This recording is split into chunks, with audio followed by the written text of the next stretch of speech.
Friends, welcome to our today's session. In our previous session, we had discussed about various concepts relating to supply. And we have seen there are certain activities which can be regarded as supply of goods, and there are some activities which can be regarded as supply of services. So in that context, various instances or small cases we have discussed.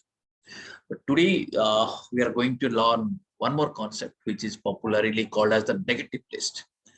Meaning, these are certain activities which are neither supply of goods nor supply of services. Right? So let me share the screen with you right now.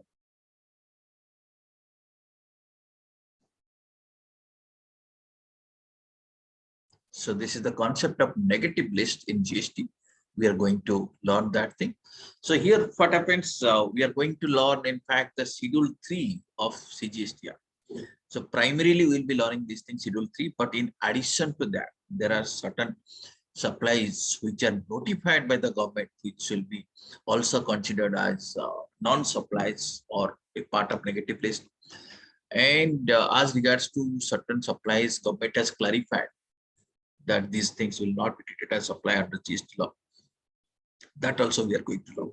But primarily we'll be now focusing on schedule 3. Friends, if you remember, we have already covered schedule 1 and schedule 2. Hope all of you have remembered.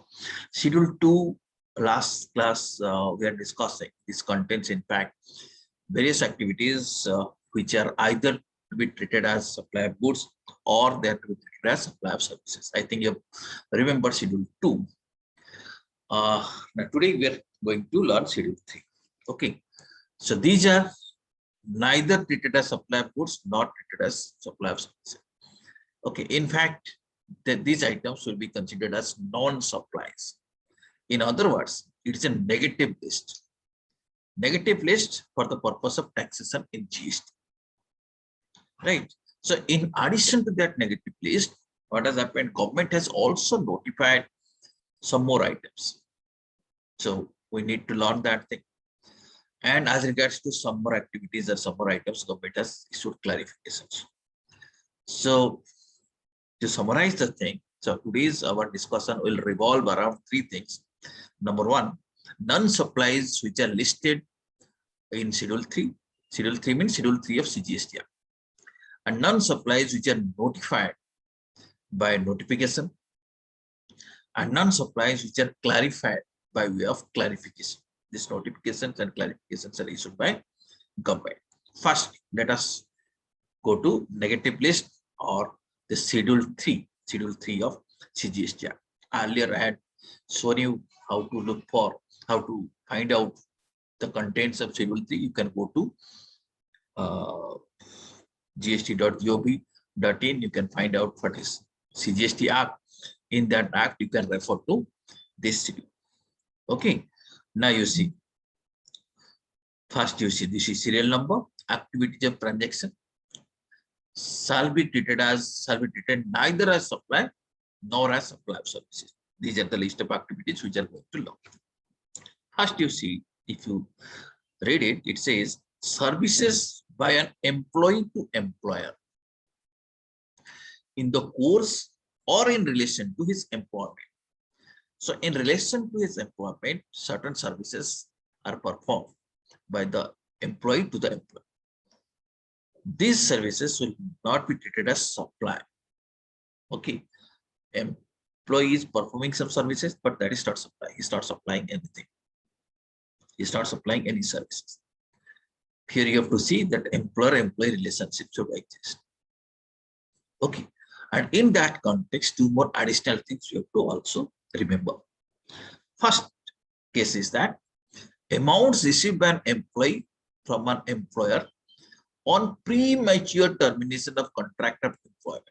So here someone may think, okay, employer is paying salary and employee is performing some services, and this notification has said, no, this is not a taxable supply. This will not consider as a supply because employer-employee relationship exists.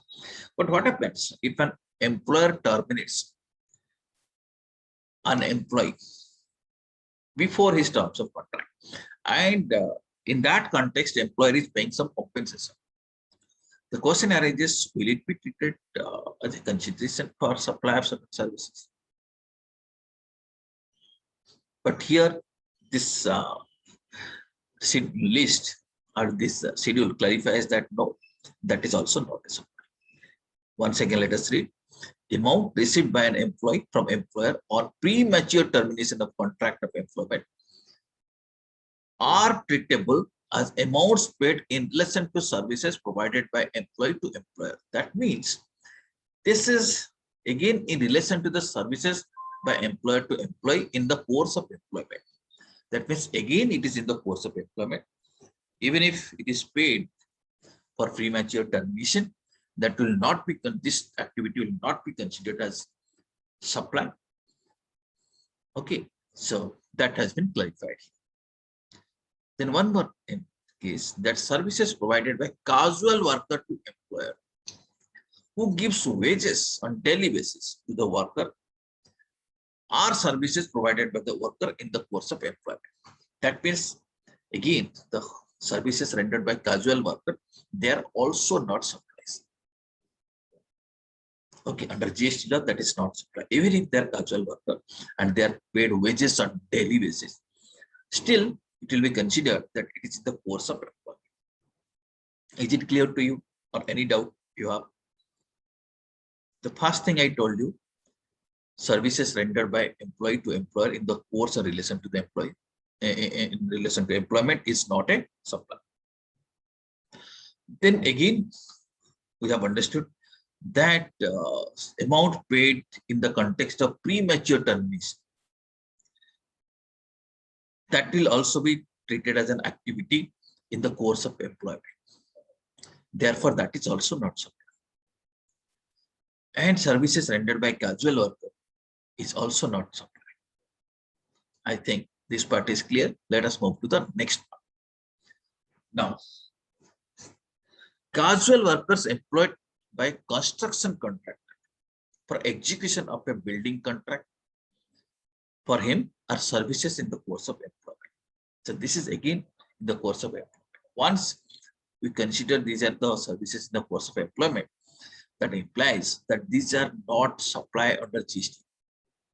Okay, suppose a casual contractor is engaging some, suppose a construction contractor is engaging some casual workers, that is not supply. Similarly, casual workers employed by security services agency for provision of security services to the clients are also services in the course of employment. Again, I repeat, once we consider this is a service in the course of employment, so we have to conclude that this is not supply. It's not supply under GST. Okay, here once again, let me clarify.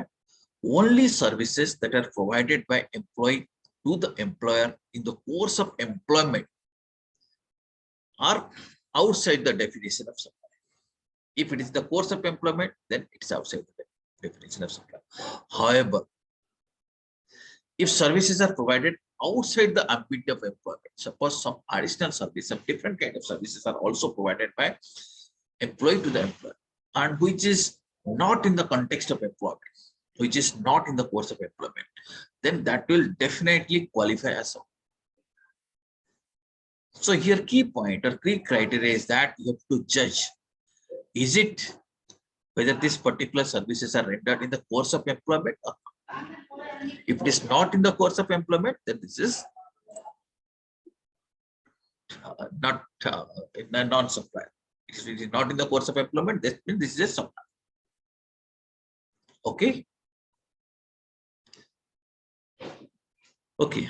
For example, services provided on contract basis by a person to another, that is principal basis, are not services provided in the course of employment. Okay, right. For example, let us say someone is given contract to provide security services. So that is not in the context of employment. There is no employer-employee relationship. That is a contract on principal basis. That will be definitely treated as supply. Now, one more thing. Any amount paid by employer to employee for not joining a competing business. Okay, suppose some amount is paid by the employer to employee to insist that the employee is not joining with the competitor. If this kind of amount is okay, that means this amount is paid for prohibiting someone not to join some other organization. And this kind of transaction cannot be, I repeat, cannot be considered for providing services in the course of employment. If that kind of amount is paid, this is not in the course of employment. This is in the course of some other thing, for not doing something. Consequently, that transaction will be definitely considered as supply.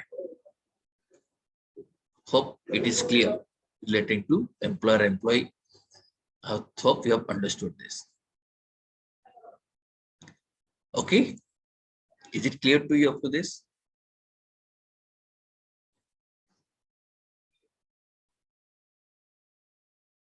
If it is clear, we can move to the next stage. This is about the second point we can say. Here it says services by any court or tribunal. So all these services which are provided by a court or tribunal established under any law for the time being in force. That means it includes High Court, District Court, all this kind of Supreme Court, all these kinds of. So these services which are provided by them are not supply. Hope you have understood this point also. Point number 3, another category. Okay, point number 3, if you see, there are again 3 subcategories A, B, C. First, you see functions performed by the members of parliament, members of state legislature, members of panchayat, members of municipalities, and members of other local authorities. So these people, MP, MLA, etc., they perform various functions. And all these functions which are performed by them are not supplies under GST law. Right? Now, next, one more category of non-supply. Duties performed by a person who holds any post in pursuance of the provisions of Constitution in that capacity. Okay, in pursuance of the provisions of the Constitution, that means as per provisions in the Constitution of India, if someone is holding a post, then duties performed by him will not be considered as a supply. Okay, example, duties performed by President of India, Vice President of India, Prime Minister of India, Chief Justice of India, Speaker of Lok Sabha, Chief Election Commission, Comptroller and Auditor General of India, Chairman of UPSC, Attorney General of India, in that capacity. So these are the posts which are recognized in the Constitution, or these people are holding this post in pursuance with the Constitution of India. So the duties performed by them shall not be considered as supply. Third category, duties performed by any person as a chairperson or member or a director in a body established by central government or state government or local authority, who is not deemed as an employee before commencement of this course. Okay, so you see, this chairperson, member, director of any body established by central government or state government, and if any duties are performed by them, those duties shall not be considered as rendering of service, rendering of supply under GST law. Okay, I think this part is clear. So up to this, what we have discussed, we have first discussed the employer-employee relationship and various instances we had discussed. Then we have understood the services rendered by court, tribunal, etc. Then services rendered by certain positions, right? Like MP, MLA, etc. Like constitution recognized positions, and by certain members. So This up to this we have discussed. Next, point number 4.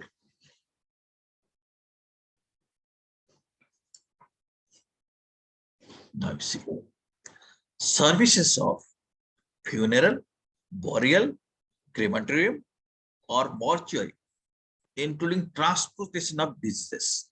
Transportation of deceased. Okay, these services, if someone is providing funeral service, burial service, cremation services, mortuary services, or transportation of dead body or deceased person, so these services are not considered as supply under GST.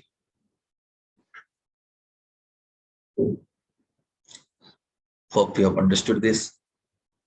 Next, sale of land. Sale of land is not supply under GST. But however, earlier when you have studied that Schedule 2, you have understood in certain circumstances, sale of building will be treated as supply. Okay, our last class, we have understood that in sale of building, when it is completed and the competent authorities have certified, that will be treated as supply. In certain situations, the previous class video, you can see that. But sale of land is not supply. Point 6, actionable claim. Actionable claims are not a supply, but except few things. So it says, the 6th point says actionable claim other than lottery, betting, and gaming. Okay, what are actionable claims? We have already discussed in our initial classes. They are defined under section 252 of CGSTR. But this schedule 3, specifically includes actionable claims, specifically excludes actionable claims other than lottery, betting, gambling from the ambit of definition of supply. Meaning, lottery, betting, gambling are continuing to be supplies. Okay, but except that, other actionable claims are not supply. Okay, so if you read the provisions, it implies that lottery, betting, gambling are treated as supply. Other actionable claims are outside the ambit of definition of supply. You might be thinking, what can be other actionable claims? That means the claims on which action can be taken. These are some examples. For example, right to recover insurance money. It's a claim. Claim for arrear of rent. Claim for future rent. Unsecured loans. Unsecured debentures. Bills of exchange. Promissory note. Bank guarantee. Fixed deposit receipts. Right to the benefits of contract. All these are the examples of actionable claims. But if you see this negative list of Schedule 3 excludes all these things. That means they are not, in fact, supplies. Only for which actionable claims are supplies? Lottery, betting, and gambling. Hope you have understood this. You can have a look at the slide.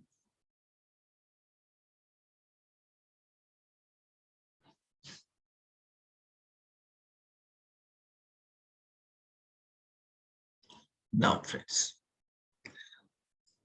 as I told you from the very beginning, when we are learning this negative list, so our discussion will revolve around 3 things. Non-supplies which are listed in Schedule 3 and non-supplies which are included in government notification and non-supplies which are clarified by way of various clarification issued by government from time to time. So this is the list again, which is there in the Schedule 3.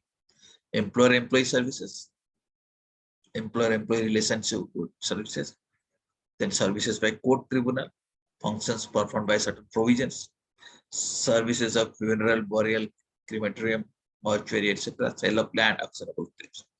Now, here are certain activities and transactions which are notified by the government to be non-supplies. Okay, government has notified certain activities and certain transactions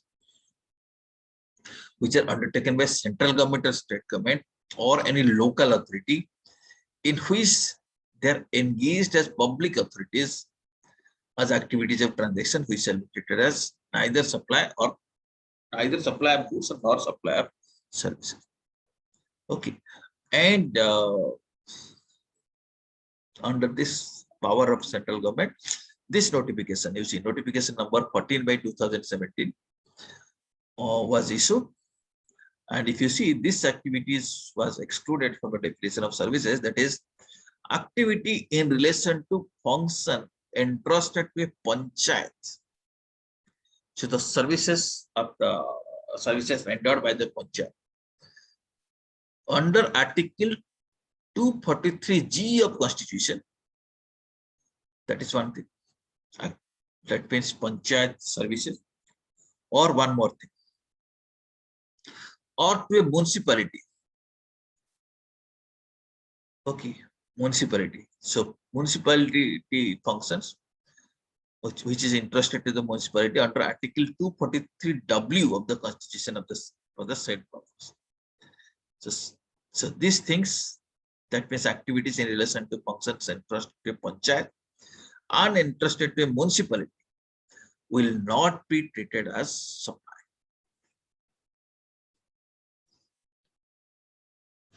Hope it is clear.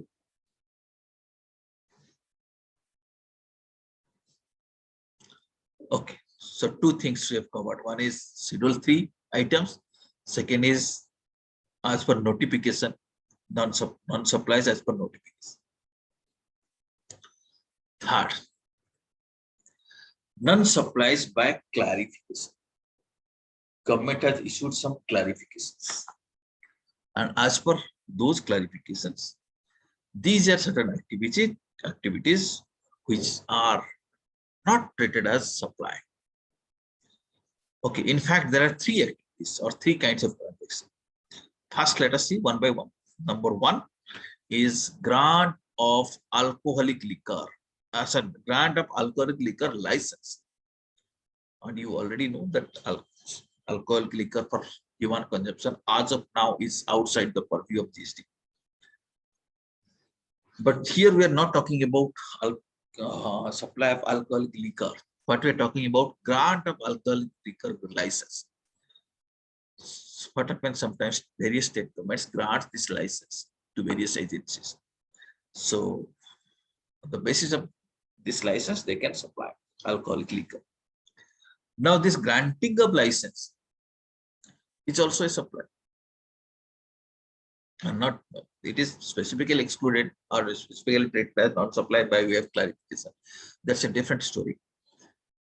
So not a supply under GST, but that debate, someone may think that that can be a supply. So therefore, government has clarified that services by way of grant of alcoholic liquor license by state government are treated neither as supply of goods nor as supply of services. Okay, if state government is granting license to certain agencies for supply of alcoholic liquor, then that granting activity is neither a supply of goods or nor a supply of services. And normally such license is granted against a consideration. That consideration may be called as license fee, may be called as application fee, but that doesn't matter. Whatever may be the name, this particular activity, this particular transaction is not a supply. But friends, you have to remember that this special dispensation is applicable only to grant of license for alcoholic liquor. Alcoholic liquor supply of services by way of grant of liquor license. So that means alcoholic liquor license by state governments as an agreement between central and state. So as per that agreement, this clarification has been issued. Hence, this is not applicable in relation to other licenses. So it is only for the license for supply of alcoholic liquor.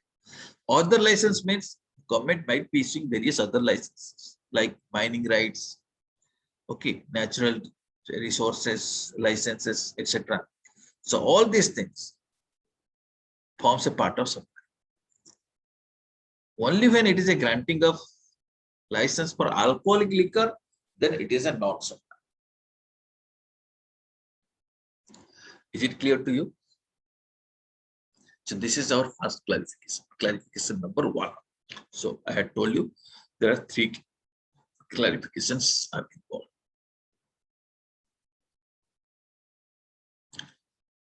Let's move to the next point. Okay, is it clear up to you after this?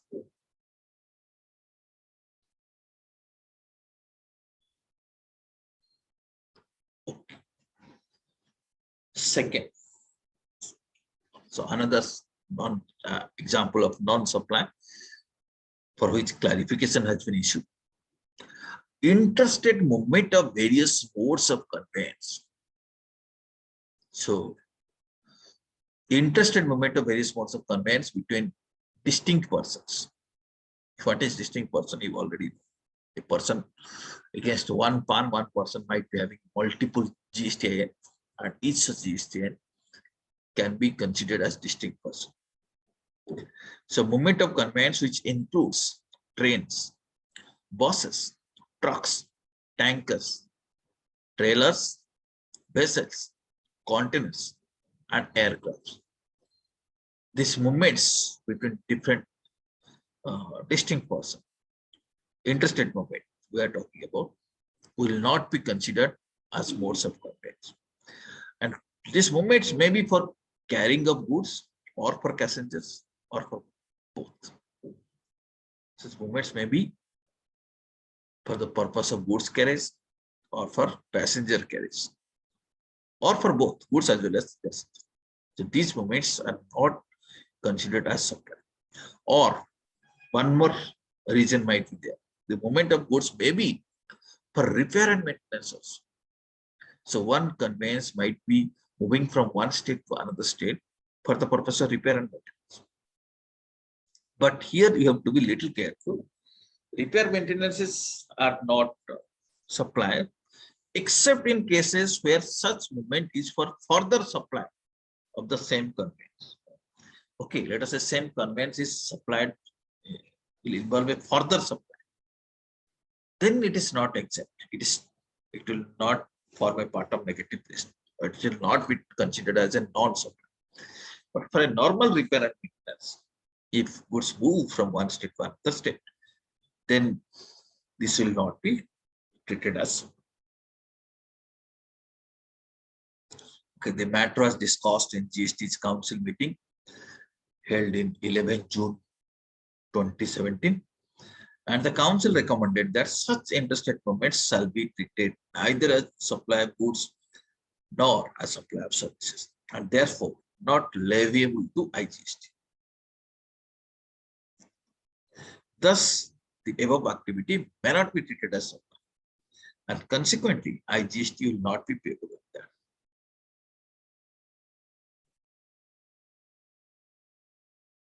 Okay, so here we are talking about movement for this purpose. But for repair maintenance activities, GST will be levied. Okay, suppose you are carrying out a repair maintenance activities, then GST will be levied as usual. See, GST, SGST, IGST may be levied. But for interstate movement for carrying out a repair, on that movement activities, GST will not be levied. I think you have understood. There is a difference between the activity of repair and maintenance and the activity of movement of conveyance from one state to another state for the purpose of repair and maintenance. That movement activities is a non-supply, but repair maintenance activities is supply, on which CGST, SGST, IGST, as may be applicable, shall be levied. So this is the second clarification. So from the beginning, we have understood the three clarifications are there. Let us go to the third one. Third clarification. It's interstate movement of bricks, tools, and spares, and all goods on wheel. On wheel, for example, like on cranes. So a circular has been issued we shall apply to interested moment of rigs, tools, and spares, and all goods on wheels like cranes, except where except in cases where movement of such goods is for further supply of the same goods. That means the goods will go to different place, it will be same goods will be further supply. Except that situation. If it is a only normal interstate movement, not for further supply. That means not for resale. It's an interstate movement, but not for resale. That movement is neither a supply of goods nor a supply of services. And consequently, no IGST shall be levied on such movement.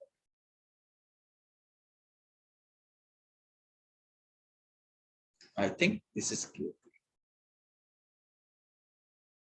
Okay, so interstate movement of rigs, tools, spares, and all goods and wheels will not be regarded as supply unless it is meant for further supply of the same. So this is the clarification. Okay. So let me once again repeat the recapitulate what we have learned so far. So friends, we started our discussion on the negative list. So first we covered, you see services by an employee to employer in the course or relation to his employment. But this concept in the course or relation is important. Certain exceptions, certain situations we have seen. Then services by court, tribunal, etc. We've seen. Then some specific things, services of burial, crematorium, etc. Sale of land, then actionable claims. All these points we have seen. We have also seen certain functions performed by MP, MLAs, etc. Duties performed by the person who holds a position in pursuance of provisions in the Constitution. Or certain duties performed by certain chairpersons of the members are not going to be treated as supplies. Okay. So these are the content which are there in Schedule 3. But one notification is there which I have also clarified, or which says that specifically grant of licenses for alcoholic liquor is not a supply. Sorry, this notification covers this thing, that activities in relation to the functions entrusted to panchayats and municipalities are not supply. Then come to clarification. Clarifications include 3 things. Then grant of alcoholic liquor license, interested movement of various modes of conveyance, then interested movement of rigs, tools, and spares, and other goods and goods. They are also not supply. Hope it is clear up to this. If you have any query up to this, please ask me right now.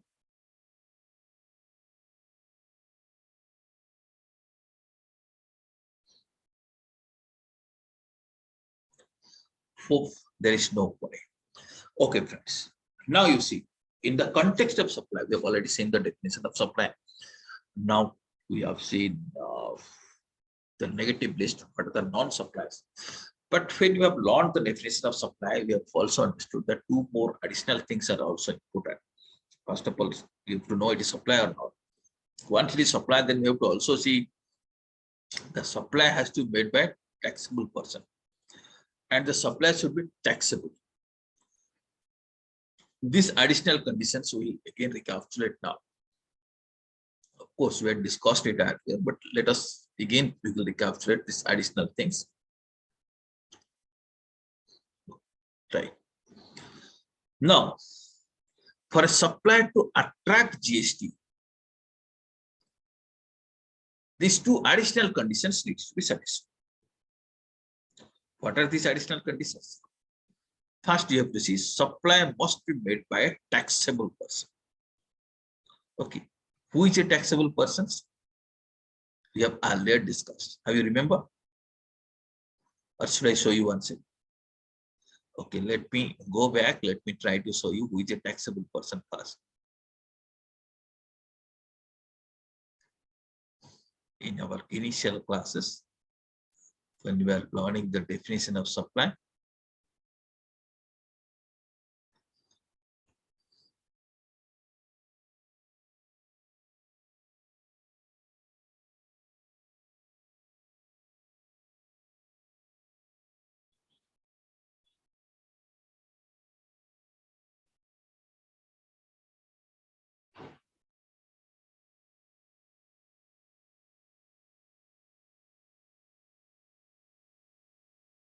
Okay, I'll do one thing. Let me carry you to the website. Here it is there. Yeah, here we have discussed. Supply by taxable person. Supply should attract GST should be made by taxable person. That means supply between two non-taxable persons doesn't constitute a taxable supply. A supply attracting GST can be made to non-taxable persons also. Suppose supplier is non-taxable person and recipient is also non-taxable person. There will be no GST. Or when we say that supplier should be made a taxable person, we are talking about the supplier. He should be taxable person. A supplier is a non-taxable person. Recipient is taxable person. Then also GST doesn't apply. But only when supplier is a taxable person, then GST will apply. That is the concept. And what is the meaning of taxable person? So, though we have discussed it, you can read it again. A taxable person is a person who is registered or liable to be registered under section 22 or section 24. Both the provisions we have not learned, but we will be learning it. Very soon we are going to learn that thing.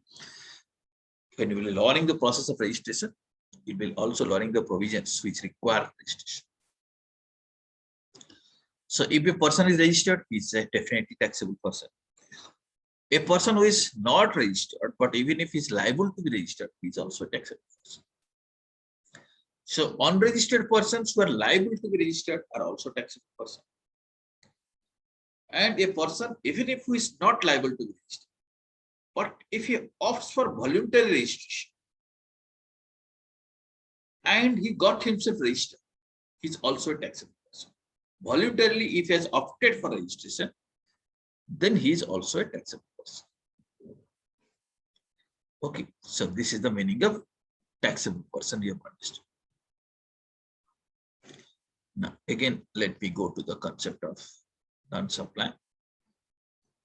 Here, what I'm talking about, in order to attract GST, first of all, you have to see it should be supply. Okay, and it should not be there in the negative list. It should not be included in the notification which says the items which are not supplied. It should not be there in the clarifications which says that these are the things which are not supplied. And once we know that it's a supply, then we have to see whether that supply has been made by a taxable person or the person who is supplying, whether he is a taxable person. Then only the question of GST will arise. Okay, that is one. In addition to that, one more condition also we have to see. Okay, he is a taxable person.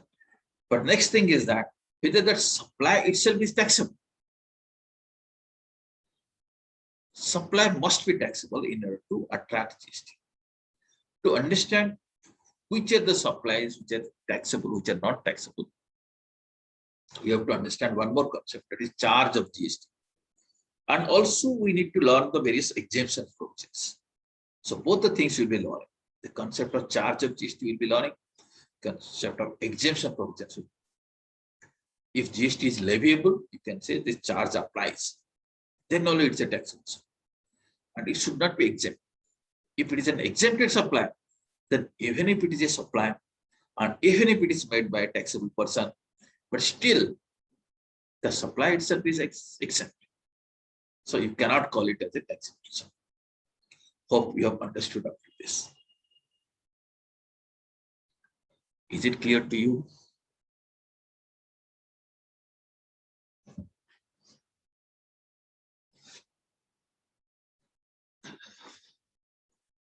If it is clear to you, we'll move to one more concept, but I propose let us start it in a separate session. But just I'm giving you some idea. Now, having understood what is supply, now in the next session, what we'll be learning is about what is composite supply, what is mixed supply.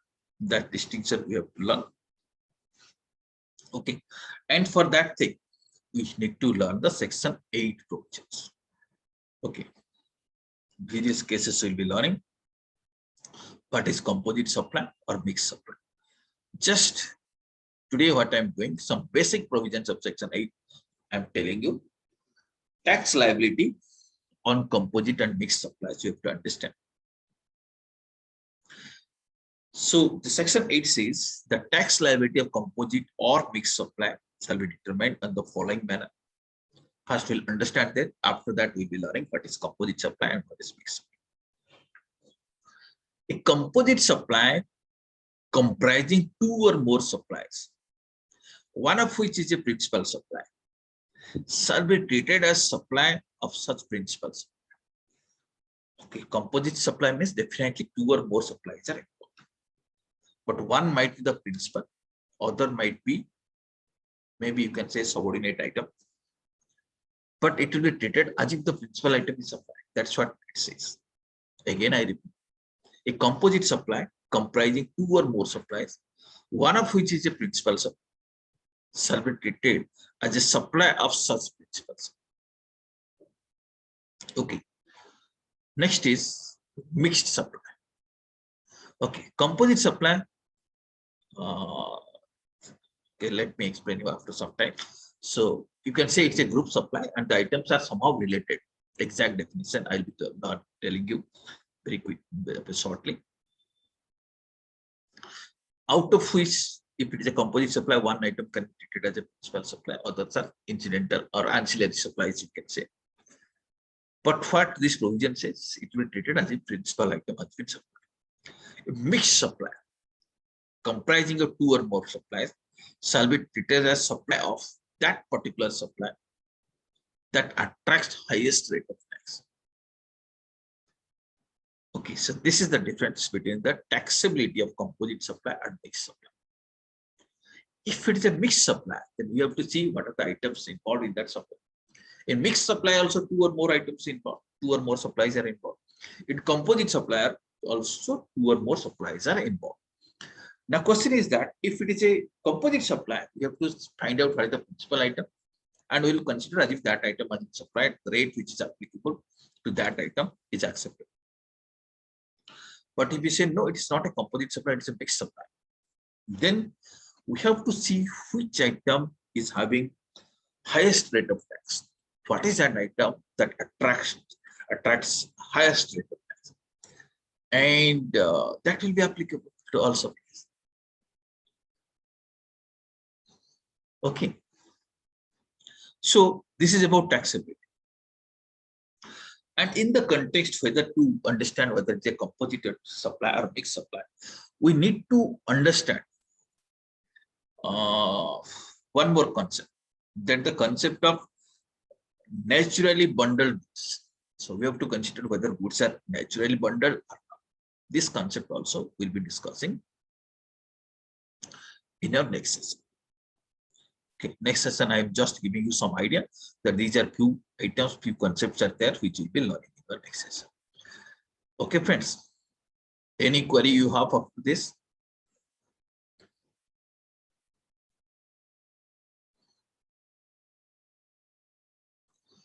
No query?